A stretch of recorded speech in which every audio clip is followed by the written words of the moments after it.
Again, thank you very much for being with us today. I'd just like to start with asking a few questions about your actual trip to Cyprus.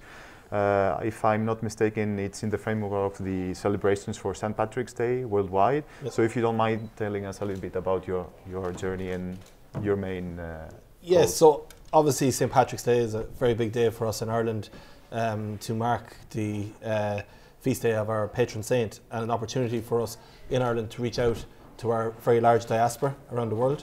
And I'm struck here today about the amount of Irish people that are living here and have made their home in Cyprus. But it's not surprising because of the very close connections and close relationships we have between our two countries. We have so much in common in a similar way. And this year, myself and my ministerial colleagues are travelling throughout the world to spread the message of St. Patrick's Day, but mindful of the very difficult international circumstances and the dreadful plight of the people in Ukraine at present. We do this very much in solidarity to send a message of the importance of the unity in the European Union, which ourselves and Cyprus share. And but again, it's an opportunity for us to mark the role of Irish people around the world and in places like Cyprus, and it's a great honour for me to be here representing the Irish government in doing that. Very well. Are there any particular issues of bilateral interest in this case? I mean, are you going to have any exchanges with officials from the Cyprus government? Yes, so I met with the Minister for Foreign Affairs this morning, and obviously we were honoured to have the Minister for Energy, Commerce here today in attendance, as well as the Minister for Defence. And I got the opportunity, as well as with the President's representative, to discuss the really close bonds and ties there are between Ireland and Cyprus. Ireland's very strong support for the UN mandate here, and one of the other opportunities I've taken when here has been to meet the Irish police, who are part of UNPOL, and something we're very proud of, many years of unbroken service of Irish police here in terms of the role they play with the UN and on the UN mission. And I reiterated to the representatives of the Cypriot government Ireland's very strong support for the UN mandate here. Similarly, I thank them for their support in the area of Brexit and the enforcement of the protocol, which has been hugely important to us. And again, another area of similarity between Ireland and Cyprus is the very close bonds we have, and they understand, we share a common law system, and they understand those close connections with Britain and how Brexit has made that more difficult and challenging for us.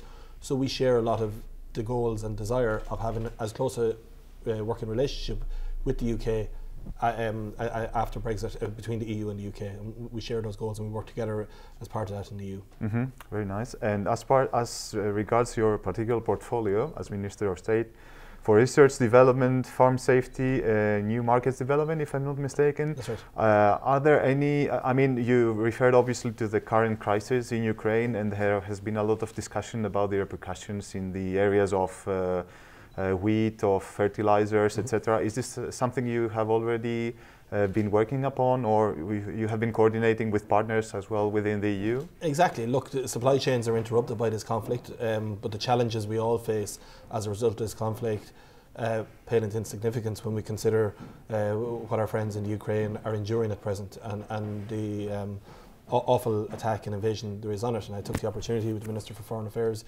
today to reiterate Ireland's condemnation of Russia's invasion of Ukraine, and the Cypriot government have shared a similar view with us. So yes, there are impacts for all our countries, and I discussed that with the ministers today, but and I'm mindful of the impact that sanctions and such measures will have on the Cypriot economy as well. But we all agree that this is the solidarity we should and are showing with the Ukrainian people, because these impacts are minor compared to what that country is enduring at the minute. We were happy to stand united, and it's a huge opportunity for us, particularly small countries standing together within the EU as part of the EU, to show that solidarity with the Ukraine. So we have challenges. We have challenges around international food supply chains. We have all of the same challenges we'll be here and around the world in terms of cost of living increases, energy security and increased costs. But we'll navigate those, and we'll also stand ready and firm to accept Ukrainian refugees because of the mass movement of people as a result of this conflict, and we will do that also. Exactly. And in terms of the broader agricultural portfolio, are there any, given the developments, are there any other markets that you're currently exploring from an Irish point of view, but also from an EU point of view, perhaps? Yes, so here in Cyprus, I've taken the opportunity in my role as Minister for New Market Development to very much recognise the exports and the trade we have between Ireland and Cyprus, recognising the fact that exports from Ireland to Cyprus increased by €4 million worth between 2019 and 2020, and that growth was largely in the sale of Irish whiskey. We're very proud of our Irish whiskey brand, and some of those companies here were represented today at this event, and that's an area and a market that we would like to increase our trade with further, and we think we have a lot of potential to do that because the Cypriot people have a good taste in whiskey, and we know they enjoy that taste too. Great.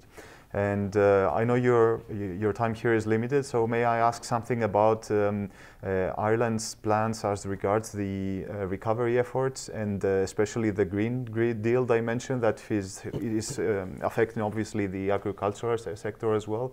Is there any, I mean, obviously in light of the new developments, there have been also discussions about changing the energy mix or other changes that could affect the planning that had been done before. Is this something you're already seeing happening? Yes, look, we have a responsibility to meet ambitious climate challenges and climate targets that we have set ourselves in legislation in our country, but also as part of the EU we have ambitions to produce our food more sustainably into the future, and Ireland is a country that exports 90% of the food we produce, so this is very important to us. It's a big challenge, but our farmers and our food processors are very much up for that challenge, because you know, the markets, the high value markets that we want our farmers' produce to be in, has that expectation of an improved emissions profile from our food production system, and that's what we are working on, and Green Deal and Farm to Fork are important elements of that. I think if the conflict and if the current challenges teach us anything, it's if there was to be any complacency around the importance of CAP and why CAP was established, that should no longer exist, because Ireland has always been a very strong supporter of CAP. It was set up for a very good reason, and you know, we feel it should continue to be supported into the future, as well as all of the new ambitions there are and demands there are for European funding from member states, and obviously Britain and Brexit means that we have less money in the overall pot. Food production, food security should be a really key part of that, and we produce very good quality food in Ireland and in Europe, and the CAP continues to support that.